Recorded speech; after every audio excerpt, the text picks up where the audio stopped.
Hello everyone.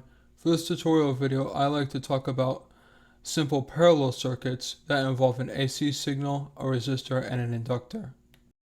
You should be well versed in the thought process discussed with series circuits in the last video, and in particular, know what the word impedance refers to in terms of an electrical circuit, because I will bring that up again in this video. If we are given a specific parallel circuit like this, we would first start by remembering that for parallel circuits, the voltage is the same across each component. So then, we would measure the resistance for the resistor and calculate the resistance using the X sub L formula for the inductor. Then divide the total voltage by the resistances individually to get the currents individually.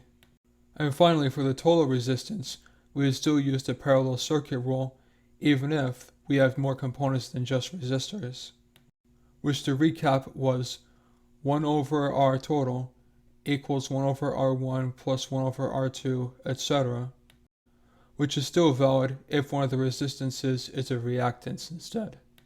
And because it is an AC circuit involving combinations of different types of resistances, we remember it is called an impedance and not a resistance, so we would use the appropriate symbol of Z.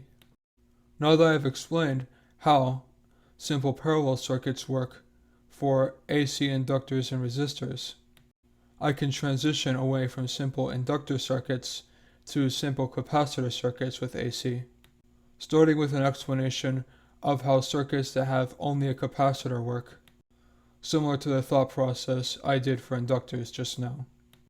Don't forget to subscribe if you found this video informative, and make sure to see other tutorial videos, and follow me on either Facebook or Twitter for more content.